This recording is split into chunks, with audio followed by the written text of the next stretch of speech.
Hello everyone, welcome back to my channel Oral Health Management by Dr. Alka Khade. वैद्यकीय क्षेत्रातील यंत्रमानव याबद्दल आपण आज बोलणार आहोत। कृत्रिम बुद्धिमत्ता आणि यंत्रमानव शास्त्र यांच्या मिलाफामुळे वैद्यकीय क्षेत्र आमूलाग्र बदलून जाण्याची चिन्ह दिसत आहेत।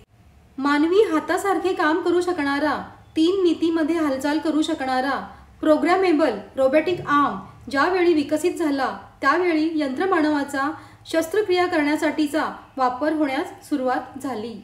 मानवी हात ज्या कोनातून वाकवता येत नाही त्या कोनातून या यंत्रमानवाचा हात वाकवता येतो। यांना शस्त्रक्रिया करणारे यंत्रमानव किंवा सर्जिकल रोबोट असं म्हटलं जातं। यांचे प्रोग्रामिंग इतके अचूक असते की अतिशय नाजूक आणि खूप कौशल्याची गरज असलेल्या शस्त्रक्रिया त्यांच्या मदतीने करता येऊ लागल्या।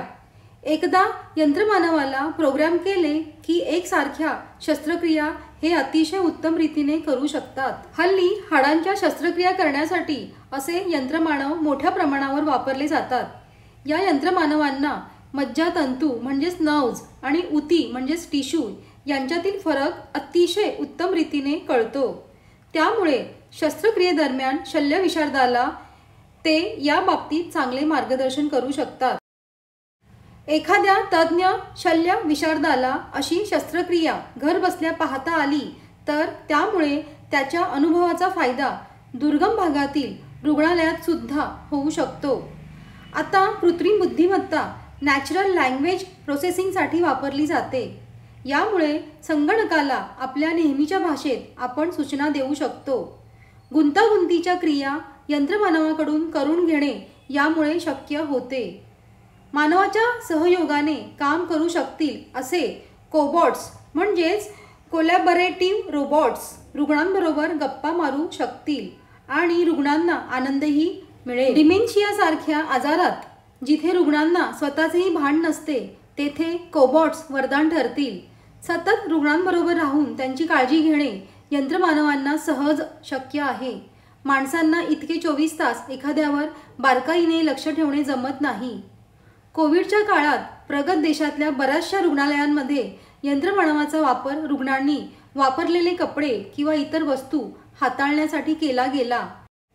यामुळे आरोग्य सेवकांवर पडलेला ताण कमी झाला। त्यांना कोविडची लागण होण्याचा धोकाही कमी झाला। कृत्रिम बुद्धिमत्तेचा वापर पॅटर्न रेकग्निशनसाठी संगणकात जी माहिती साठवली असते तिच्यात काही आकृतिबंध म्हणजेच पॅटर्न आहेत का हे बघण्यासाठी होतो। हृदयरोग असलेल्या रुग्णांच्या बाबतीत शरीरातील बदल यंत्रमानवांना आधी कळू शकतील आणि हृदयविकाराचा झटका येऊ शकतो याची सूचना ते डॉक्टरांना देऊ शकतील। अर्धांगवायूसारख्या आजारात रुग्णांच्या प्रगतीचा आढावा घ्यायलाही पॅटर्न रेकग्निशन उपयोगी पडू शकतात। इथेच थांबते, पुन्हा भेटूया नवीन विषय घेऊन। पाहिल्याबद्दल धन्यवाद। Do follow me on Instagram Oral Health Management by Dr. Alka Pakre Khade and my Facebook page Dental Care Clinic by Dr. Alka Khade, and do follow me on YouTube Beautiful Life by Dr. Alka Khade.